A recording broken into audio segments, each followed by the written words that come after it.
আমরা সবাই মুসলমান কি হইছি না আল্লাহ বানাইছে? আল্লাহ তো ইচ্ছা করলে হিন্দু লোকের ঘরে জন্ম দিতে পারতো। আপনার নামও নারায়ণ চন্দ্র সাহা হইতে পারতো, আপনার নাম রঞ্জিত বাবু হইতে পারতো, আপনার নাম গোলাপ বাবু হইতে পারতো, আপনার নাম সিদিশ হইতে পারতো।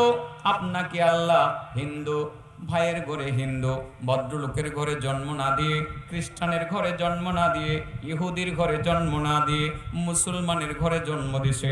জন্ম হওয়ার পরেই কানে আজানের ধ্বনি শুনেছেন আল্লাহু আকবার, আল্লাহু আকবার।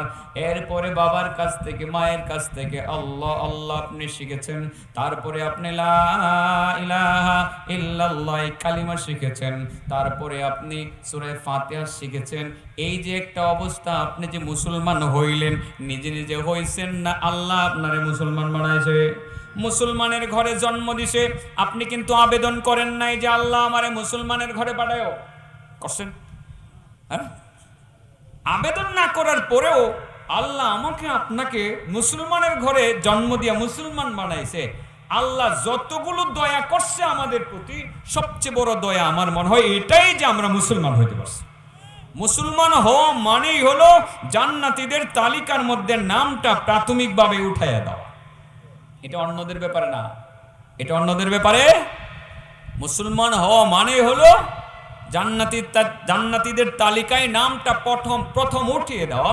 তার মানে হলো লা ইলাহা ইল্লাল্লাহ পরে মুসলমান হয়ে কিছু কর্মকাণ্ড ইসলামের করতে পারতেছেন, আপনি জান্নাতি হওয়ার জন্য আপনি মনোনীত হয়েছেন বটে, কিন্তু সেখানে আপনার আমলের উপরে নির্ভর করবে আপনি প্রথম দিনই জান্নাতে চলে যাবেন, না ৫,০০০ বৎসর পরে যাবেন, না ৫ কোটি বৎসর পরে যাবেন।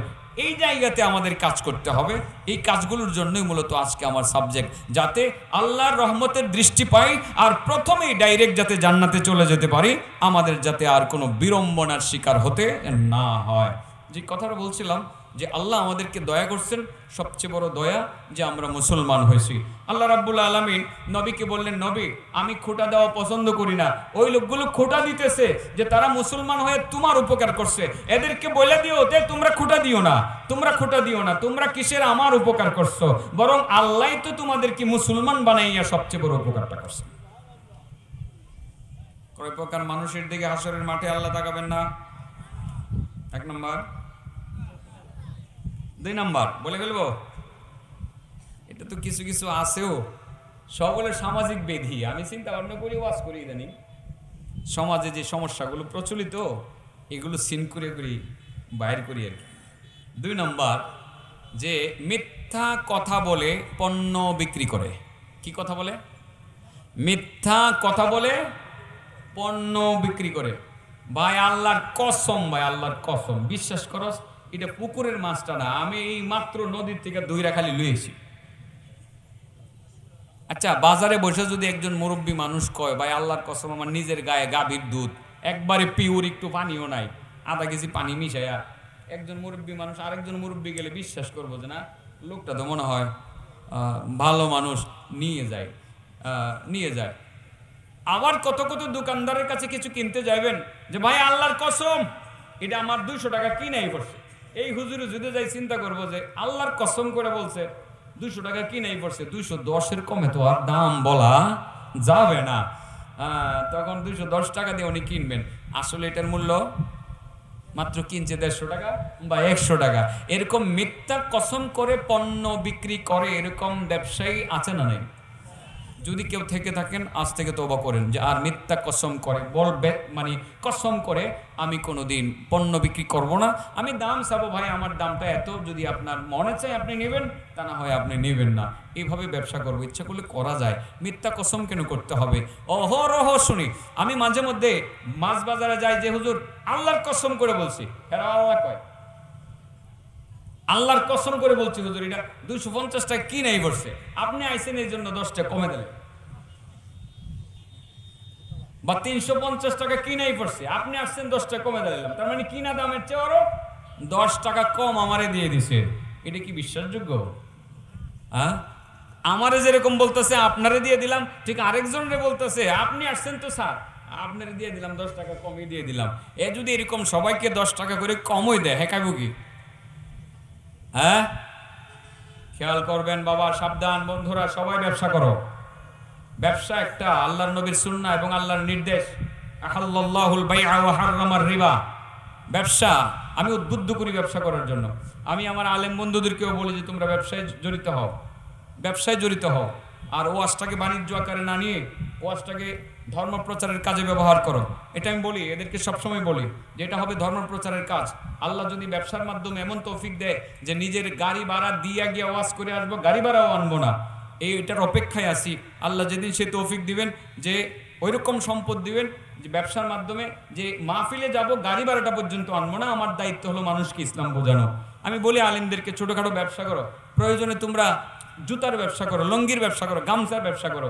রাত্র সিলেটের একজন ব্যবসায়ীর সাথে কথা বলছি, গামছার ব্যবসা। আমি বলছি কোনো অসুবিধা নাই, গামছার ব্যবসা আমি করবো ইনশাআল্লাহ, ওখান থেকে যে প্রফিট আসবে আমার সংসার চলবে। আমি ব্যবসা ছোটখাটো একটু একটু শুরু করেছি ইতিমধ্যে। আলেমদের ব্যবসা এটা অনেকে বলে তাদের শানে যায় না, মানায় না। আমি বলি আমার বন্ধুরা, যেভাবে শানে যাবে ওইভাবে, কারণ আলেম তো এমন ব্যবসা করতে পারবে না যেখানে গেলে অনেক বেপরদা করতে হবে। আলেমরা তাদের শান মুআফিক কিছু কিছু ব্যবসা করবে, যে ব্যবসার মাধ্যমে তার কামাই আসবে। আর হবে এই সমস্ত দিন চর্চা, এগুলো হবে ফি সাবিলিল্লাহ, লিওয়াজহিল্লাহ হবে, আল্লাহ সন্তুষ্টির জন্য হবে। হ্যাঁ, হাদিয়া দেওয়া নেওয়া এটা পরের কথা। আপনি কোথাও গেলেন, কেউ হাদিয়া আপনাকে দেওয়ার অধিকার রাখে, আর কেউ হাদিয়া দিলে আমরা হাদিয়া নেওয়ার অধিকার রাখি। কিন্তু এটা যাতে বাণিজ্যের জায়গা না হয়, এই বাণিজ্যের জায়গাটা হবে বাণিজ্য তো আল্লাহ তো আহাল্লাল্লাহুল বাইআ বলে ওই ব্যবসা বাণিজ্যকে হালাল করেছেন। মাছ বিক্রি করবেন, দুধ বিক্রি করবেন, ওয়াজ বেচবেন, এই ব্যবসার কথা তো আল্লাহ বলেননি। হ্যাঁ, বলেন না তো। তো আপনি 1 ঘন্টার ওয়াজ বিক্রি করে যাবেন, 50,000 1 লক্ষ টাকা আপনি নিয়ে যাইবেন আর চুক্তি করে আসবেন, কেমন যেন এটা বাজারের মাছ কেনার মতো হয়ে গেল আর গরু কেনার মতো হয়ে গেল। এমনটা তো হতে পারে না। হাদিয়া অবশ্যই হাদিয়ার সর্বোচ্চ একটি স্তর আছে এবং হাদিয়া মহব্বতের একটি জায়গা। হাদিয়া দিলে মহব্বত বাড়ে, হাদিয়া আদান প্রদান। আমি যেমন হাদিয়া নেব, সময় মতো আমি হাদিয়া দেব, এই প্রচলনটা আমাদের মধ্যে চালু হওয়া উচিত। এই জন্য বলছি ব্যবসা সকল ক্ষেত্রে আপনারা যারা আছেন যার যার জায়গা থেকে ছোটখাটো একটা ব্যবসা করেন। সমস্যা কি? মাছের ব্যবসা, কোনো সমস্যা নাই। আপনাদের এলাকার মাছ নরসিংদী অঞ্চলে গেলে অনেক দামে বিক্রি করা সম্ভব। দামি মাছ, অরিজিনাল মাছগুলো তো আমরা চোখেও দেখি না সময়ে। মানুষ আমাদের কাছে পুকুরের মাছ, ওই নেকলির নদীর হাওরের আর কুলিয়ার চরের মাছ বলে বিক্রি করে। খাওয়ার পরে দেখি যে না, এটার মধ্যে ফিডের গন্ধ লাগে, তখন বুঝি যে মাছটা হলো নকল মাছ। সাবধান, এ কাজ করবেন না বাবা, মানুষকে ধোঁকা দিবেন না। এই ভাই আল্লাহর কসম, আল্লাহর কসম ভাই, এটা আমি মাত্র ধইরা নিয়ে আসছি আমার ওই যে নদী থেকে। আসলে পুকুরের মাছটা দিব্যি ফিট খাওয়াইয়া তারে ফোলায় রাখছেন, কি সুন্দর মাছ। 250 টাকার মাছটা আপনি 700 টাকা বিক্রি করলেন, কারণ দেশি মাছটাকে একটু বেশি দাম দিয়ে নিবে মানুষ, খাইতেও সুস্বাদু এবং সেটা স্বাস্থ্যকর, বেশি দাম দিয়ে নিবে। এই যে আপনি টাকাটা, অতিরিক্ত টাকাটা কামাই করলেন, সেটা আপনার জন্য হারাম হয়ে গেল। আর মনে রাখবেন, হাসরের ময়দানে আল্লাহ তাআলা আপনার দিকে ফিরেও তাকাবেন না। বুঝাতে পারছি কথাটা? একটু কঠিন হয়ে যেতেছে চাচা। হ্যাঁ, নিয়ত করছি এবার এই স্টাইলে কথা বলি। এই স্টাইল বুঝেননি, খালি এই ধরনের সমস্যাগুলো খালি তুলে ধরবো, সুবিধা একটু কম কম।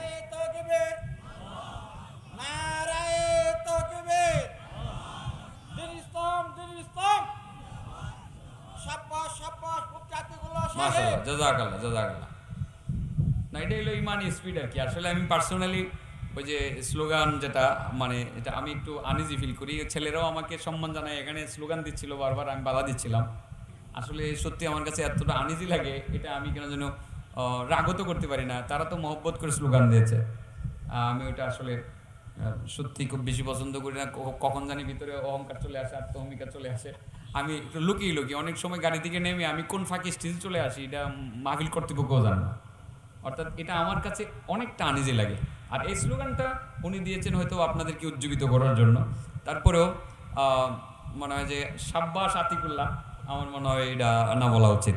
নারায়ে তাকবীর আপনি বলতে পারেন। মানুষকে যে কথাগুলো সত্য, চলেন আমরা এই কথাগুলোর উপর আমল করব, এটার সাপোর্টে আপনি যদি কোনো তাকবীর দেন সেটা দিতে পারেন। জাযাকাল্লাহ, আপনিও রাগ করবেন না প্লিজ।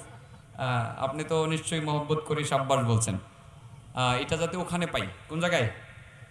এখানে তো কিছুর দরকার নেই। মিথ্যা কসম করে পণ্য বিক্রি করে যারা, হাসরের মাঠে আল্লাহ তাদের দিকে ফিরেও তাকাবেন না। কয়টা গেল? 2টা গেছে গা? রয়েছে কয়টা? হ্যাঁ, 6টা। মুরগির ব্যবসায়ী আসেনি, মুরগির ফার্মের ব্যবসায়ীরা ব্রয়লার বেচে, হ্যাঁ আছে? সাবধান, এরা ওজনে কম দেয় বেশিরভাগ। হ্যাঁ ওজনে কম দেয় বেশিরভাগ, দাম 2 টাকা কম নেই, ওদিক দেয় পাতির ভিতরে কেমনে জানি ওজনে কেমনে বাবু করে লাগে। হ্যাঁ ওজনে কম দেয়। বন্ধুরা এটা করবে না, ইচ্ছা করলেই সম্ভব 2 টাকা বেশি বেচবা, যে আমি 2 টাকা বেশি বেচবো, আমি আপনাকে ওজনে কম দেবো না, এটা আমার কমিটমেন্ট, কমিটমেন্ট করবেন। 3 নাম্বার, এটা আসলে ওয়াজ তো সবসময় করে, আমরাও করি। আমাদের ছেলেপেলেরা আসলে এখন একটু অন্যরকম হয়ে গেছে, বিশেষ করে একটা মোবাইল, অ্যান্ড্রয়েড মোবাইল বের হয়েছে, এই মোবাইলটা আমাদের ছেলেপেলেদেরকে নষ্ট করে ফেলছে। 3 নাম্বার হলো পিতামাতার অবাধ্য সন্তান যারা, পিতামাতার অবাধ্য সন্তান যারা, তার সব ঠিক আছে, তার কি আছে, সব ঠিক আছে, নামাজ রোজা হজ জাকাত মাদ্রাসা মসজিদ সব ঠিক আছে, তার 99টা ভলিউম হবে। কয়টা ভলিউম হবে তার আমল নামার? 99টা ভলিউম। ভলিউমে খালি সব পজিটিভ, সব পজিটিভ, সব পজিটিভ, সব পজিটিভ। নামাজ আছে, রোজা আছে, ওকে, হজ আছে, জাকাত আছে, ওকে, অল কমপ্লিট। 99টা ভলিউম একদম ভরে গেছে আপনার, শুধু নেকি আর নেকি। সে জান্নাতে যাবে না, আর যাবে কে? 99টা ভলিউমের 99 নম্বর ভলিউমের নিচে ছোট্ট করে একটা নোট দেওয়া আছে, কোটেশন দেওয়া আছে, তবে সে তার পিতা মাতার অবাধ্য ছিল। পিতা মাতার কি ছিল? তাহার এই 99টা ভলিউমের লাস্টে একটা কথা লেখা, জীবনের সমস্ত অর্জন, নামাজ রোজা হজ জাকাত দান খায়রাত আরো যা যা করছেন সব বরবাদ। আল্লাহর পক্ষ থেকে চূড়ান্ত ফয়সালা, দুজকে নিয়ে যাও, তারা যাতে কেউ আটকাতে না হয়। বুঝাইতে পারছি কথাটা? আমি এর দিকে চাইতাম না, তার মা বাবার অবাধ্য সন্তান, আমি তার দিকে তাকাবো না। সে মায়ের সাথে বেয়াদবি করেছে, তার বাবার সাথে বেয়াদবি করেছে, আমি পিতা মাতার অবাধ্য সন্তানের দিকে ফিরেও তাকাবো না, আমি তার দিকে রহমতের দৃষ্টিতে তাকাবো না, তার সাথে আমি কোনো কথা বলতে রাজি না। ফেরেশতা যাও, তাকে দুজকের দিকে নিয়ে যাও, ডাইরেক্ট দুজকে ঢুকিয়ে দিয়ে আসো। বিষয়টা ক্লিয়ার? বন্ধুরা রাগ করবে না, মোবাইল তোমাদেরকে অনেক না নষ্ট করেছে। মোবাইল জনিত কারণে অনেকই পিতা মাতার কথার বাইরে চলে। এটা আবার কেমন? ওই যে মোবাইল নিয়ে ব্যস্ত, বাবা ডাকে খবর নাই, ঘরে ডাকলেও খবর নাই, দরজা বন্ধ করে মোবাইল টিপতে আছে। রাত 2টা বাজে, 1:30টা বাজে, আপনারা দেখেন না, আমি দেখি 1:30টা বাজে। এই দিক থেকে আমি গেছি পরশুদিন, 1:30টা বাজে গেছি, এই রোডে বহুত যুবক পাওয়া গেছে, আমি দেখছি একা একা একা একা নিরিবিলি বসে বসে এই মোবাইলের মধ্যে কি দেখতে আছে আর টিপতে আছে। মা বাবা তাদেরকে বললেও তারা সেটা মানে না। সে কি ফজরের নামাজ আদায় করবে? সে করবে না। এই মোবাইলের মাধ্যমে পরিচিত হইল এক সুন্দরী রমণীর সাথে, এই মোবাইল সুন্দরী রমণীর সাথে পরিচিত হইল। মা বাবা শেষ পর্যন্ত এদিক বিয়ে দেখে সেদিক বিয়ে দেখে, না পছন্দ, না পছন্দ হইল ফেসবুকের মাধ্যমে, যার সাথে ফ্রেন্ডশিপ হয়েছে, যার সাথে বন্ধুত্ব হয়েছে, খুঁজে বের করে গেল, সেখানে এসে বিয়ে শাদী করবে। বিয়ে করলো, মোবাইলের মাধ্যমে বিয়েটা করলো, মা বাবা রাজি থাকলো না, তারপরে সে কোর্ট ম্যারেজ করলো। শেষ পর্যন্ত বাড়িতে বউটা নিয়ে আসলো। ও বন্ধু, তোমার মায়ের বিরুদ্ধে গিয়া, তোমার বাবার বিরুদ্ধে গিয়ে সুন্দরী একটা মায়া, তুমি সুন্দর দিকে একটা পছন্দ করলা, একেবারে পোশাক আশাকে অনেক সুন্দর, গেঞ্জি পরে, টি শার্ট পরে, সুন্দর চুজ পায়জামা পরে এবং ভ্যানিটি ব্যাগ লইয়া মার্কেটিং করে, সারাদিন শুধু টুটু করে মার্কেটে এখানে সেখানে ঘোরাফেরা করে, তোমাকেও ঘোরায়। তুমি কয়দিন তাকে পালবা? এক সপ্তাহ পর্যন্ত হয়তো বা এটা আপনার স্থায়ী হবে। 1 সপ্তাহ পরে এই ধরনের বিয়ে আর টিকে না। এই যে তুমি একটা কাজ করলা, তোমার মা অসন্তুষ্ট ছিল, তোমার বাবা সন্তুষ্ট ছিল না, পিতা মাতার অমতে তুমি বিয়েটা করে, সুন্দরী নারীটারে বিয়ে করে সংসারে একটা আগুন ধরাইয়া দিলা, তুমি নিজেও বিপদগ্রস্ত হইলা, তোমার বাবার অর্থনৈতিক ক্ষতিটা করলা। বন্ধু, এত বড় একটা অন্যায় করেছো। এই অন্যায়টার কারণে তোমার মা তোমার প্রতি অসন্তুষ্ট থাকতেই পারে, তোমার বাবা তোমার প্রতি অসন্তুষ্ট থাকতেই পারে। এই অবস্থায় যদি মৃত্যু হয়, তুমি আরো অনেক ভালো কাজ করেছো, অনেক অনেক নেকির কাজ করেছো।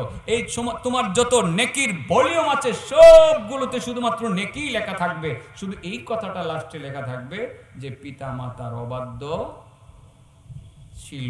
শুধু এটুকুর কারণে আল্লাহ রাব্বুল আলামিন বলবেন, আরে সরায় দাও, আমি তার দিকে তাকাইতে রাজি না, জাহান্নামে দিয়ে আসো। নাউজুবিল্লাহ বলেন।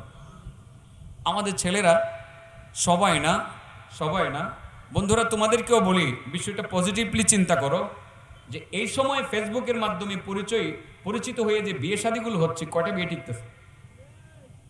আরে তোমার বাবার পছন্দে বিয়ে করলে তোমার সমস্যা কি? মেয়েটা তুমি পছন্দ করবা, তোমার বাবা দেখবে মেয়েটার বাবা কেমন, মেয়েটার মা কেমন, মেয়েটার দাদা কেমন, তারা নামাজি কিনা, তারা আল্লাহওয়ালা কিনা, তাদের বাড়ির দিক থেকে, পরিবেশগত দিক থেকে তারা কেমন, তারা আসলে ধার্মিক কিনা, এই বিষয়গুলো তারা দেখবে। এত কিছু দেখার পরে মা বাবা যে বিয়েটা করাবে, এটার মধ্যে তোমার সুখ শান্তি আসবে, এটাতেই বরকত। পিতামাতার কথার বাইরে যেও না। আর পিতামাতার কথার বাইরে গিয়ে যদি একটা শব্দ উচ্চারণ করো, একটা শব্দ উচ্চারণ করলে কি হবে? আল্লাহ রাসূল সাল্লাল্লাহু আলাইহি সাল্লাম বলেন, ইন্না কালিমাতাল আক তারুদ্দুহা জামিউ রিমাল, ইন্না কালিমাতাল আক তারুদ্দুহা জামিউ রিমাল। যদি মানুষ দেখতো, মানুষ যদি বুঝতো, যেই সমস্ত ছেলেরা পিতামাতার কথা শুনে না, যেই সমস্ত মেয়েরা মা বাবার কথা শুনে না, তারা যদি দেখতো আর তারা শুনতে পাইতো যে পৃথিবীর প্রত্যেকটা ধুলাকণা পর্যন্ত তার জন্য বদদোয়া করে আর তার জন্য তার প্রতিবাদ করে, আল্লাহর কাছে গজবের আশা করে যে আল্লাহ গজব নাজিল করে তার উপরে, তাইলে কোনোদিন পিতামাতার অবাধ্য হইতো না। আল্লাহ রাসূল সাল্লাল্লাহু আলাইহি সাল্লামের হাদিসের মধ্যে আছে, এই পৃথিবীতে কতগুলো ধুলাবালু আছে বাবা? হ্যাঁ, আপনাদের এই মাঠের মধ্যে কতটি ধুলা আছে? ধরেন 1 ফুট করে মাটি কাটবেন, মাটিগুলো শুকিয়ে ফেলবেন, শুকানোর পরে যে ধুলা হবে কতগুলো হবে? হ্যাঁ, গণতে পারবো নি মুরব্বী? হ্যাঁ, বাংলাদেশের সমস্ত হিসাব বিজ্ঞানীরা চিন্তা করলে গণতে পারবে? পারবে? পারবে না। সারা পৃথিবীর হিসাব বিজ্ঞানীরা যদি বলে এখানে কতটা ধুলা আছে গুনে ফেলবো, পারবে? পারবে না। তাইলে আপনার কক্সবাজারের সাগরের পাড়ের বালু গণবে কিভাবে? সেটা পারবেন না। তো ওইটা পারবেন নি। সাহারা মরুভূমিতে যে বালু আছে, হাজার হাজার হাজার হাজার হাজার হাজার কিলোমিটার শুধু বালু আর বালু, বালু আর বালু, গুনতে পারবেন? বলতে পারবেন না।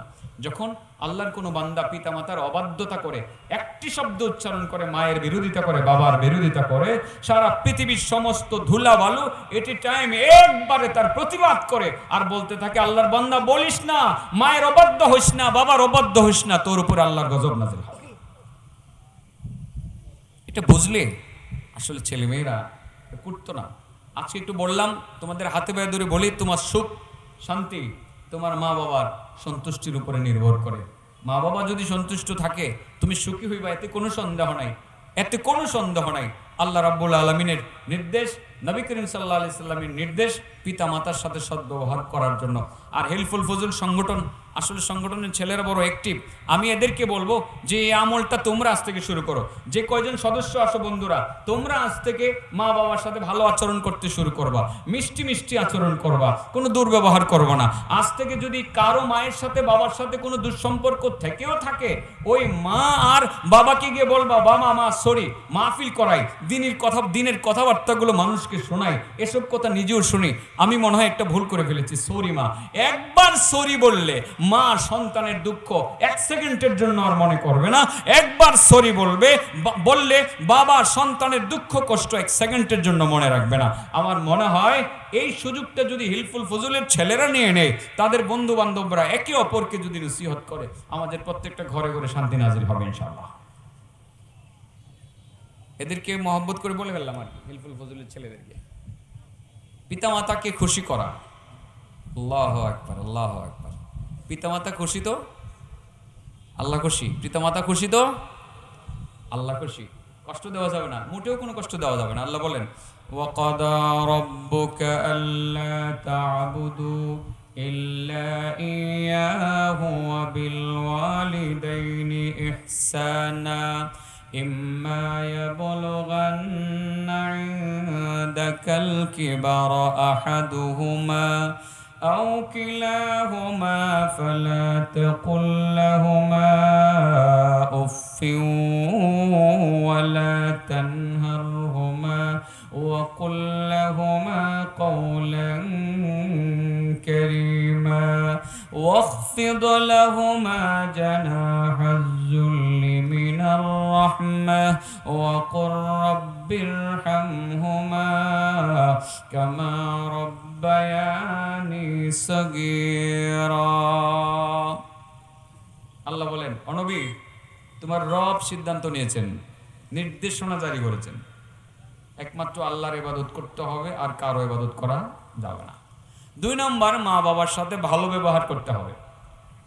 তাদের দুইজনের একজন যদি বার্ধক্যে উপনীত হয়ে যায়, অথবা দুজনেই যদি বার্ধক্যে উপনীত হয়ে যায়, তোমরা সেবা করবে। সেবা করতে গিয়ে বিরক্তির সুরে উফ শব্দটি পর্যন্ত উচ্চারণ করতে পারবে না।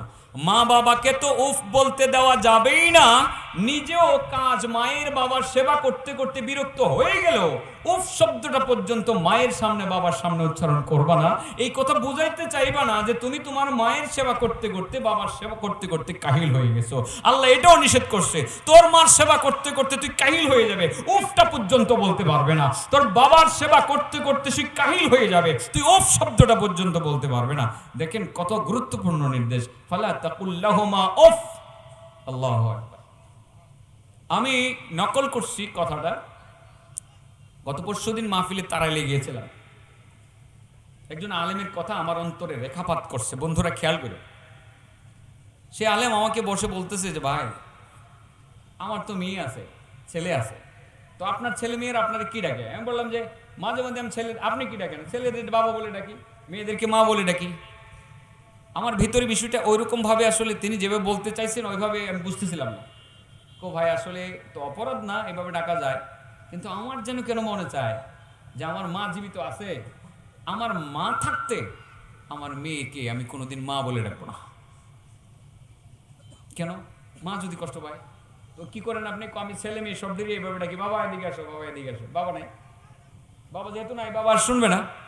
কথাটা আমার কাছে খুব রেখাপাত করছে, এত ভালো লাগছে। অন্তর থেকে তার মার প্রতি শ্রদ্ধার ভালোবাসাটা সে প্রদর্শন করছে। এটা মনে রাখবেন যে মা অখুশি হবে এমন কিছু করা যাবে না। ইভেন শাশুড়ি আম্মা, নিজের মা যদি শাশুড়ি আম্মাকে মা ডাকলে, নিজের মা যদি অসন্তুষ্ট হয়, শাশুড়িকেও মা বলা যাবে না। বুঝাইতে পারছি কথাটা? নিজের মা যদি শাশুড়ি মাকে আম্মা ডাকতে রাজি না থাকে বা অসন্তুষ্ট হয়, শাশুড়ি মাকেও মা বলা যাবে না। এই বিষয়টা মাথায় রাখতে হবে।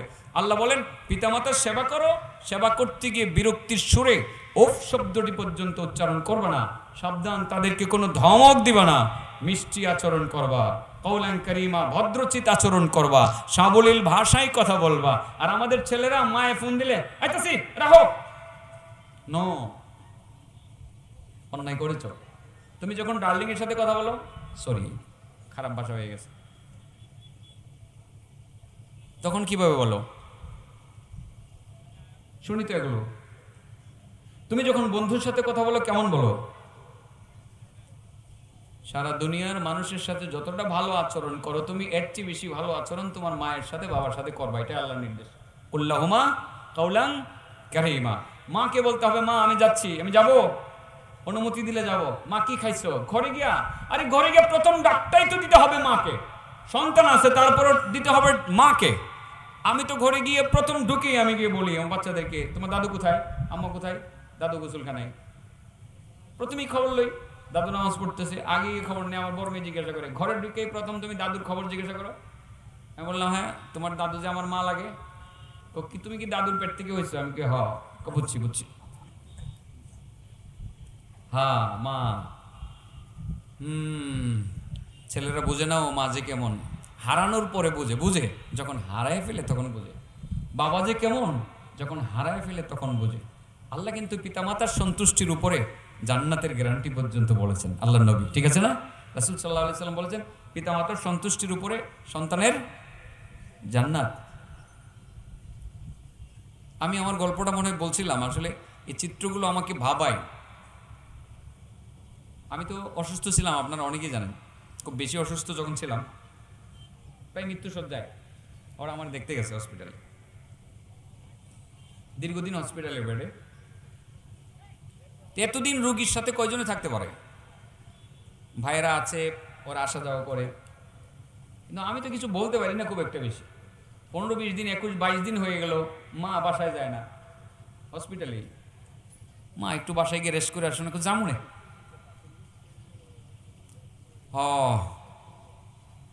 আমি নড়তে পারি না, আমি পার্শ্ব ফেলতে পারি না, কফ ফেলতে পারি না, এই শক্তি আমার নাই। এদিকে কাটা, ওদিকে কাটা, ওদিকে পাইপ ঢুকানো, ওদিকে পাইপ ঢুকানো, অনেক কিছু। কাশি দিব, আমার কফটা কে ফেলবে?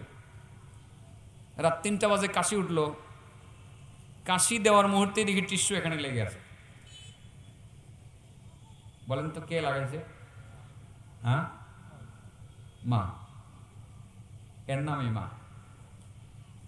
3টা বাজে, মা তুমি ঘুমাইছো না? ঘুমাইছি তো, আমি কাশি দেওয়া মাত্র শুনলা সজাগ হয়েছি। তার মানে ঘুমাইছি ঠিকই, সারাক্ষণ শুধু সন্তানের দিকে খেয়াল রাখছি। আরে আমি তো বয়স হয়ে গেছে আমার, আমি 50 টাচ করেছি, আমি তো এখন বাচ্চা না, কিন্তু আমার মায়ের কাছে তো আমি সেই শিশুকালের বাচ্চা। প্রতিটা সন্তান মায়ের কাছে শিশু বাচ্চার মতো। প্রতিটা মা সন্তানকে, আমার মা আমাকে যেমন ভালোবাসে, প্রতিটা মা ঠিক এরকম ভালোবাসে। সেই মাকে ধমক দিয়ে কথা বলার সাহস পাইলে কোথায় তুমি? উফ শব্দটা পর্যন্ত বলা যাবে না তাদের সেবা করতে গিয়ে। বন্ধু, একটু মাথায় রাখবা, সেই মা যদি তোমার অসন্তুষ্ট হয়ে যায়, তোমার ফেরিস্ত অনেক লম্বা ফেরিস্ত হবে। 99টা ভলিউমের পুরোটা ভলিউম শুধু নেক দ্বারা ভরপুর থাকবে। শুধু নেক আর নেক, শুধু নেক আর নেক, উন্নয়ন আর উন্নয়ন, রাস্তাঘাট, কালভার্ট, মসজিদ, মাদ্রাসা, অনেক কিছু তুমি করেছো। লাস্টের রিপোর্ট ছোট্ট করে লেখা আছে, কিন্তু সে পিতা মাতার অবাধ্য ছিল। দিছে না, এটাই যথেষ্ট জাহান্নামে যাওয়ার জন্য। আল্লাহ তার দিকে তাকাবেন না, বলে দিবেন ওরে আমি দেখতে চাই না, ওরে জাহান্নামের দিকে নিয়ে যাও।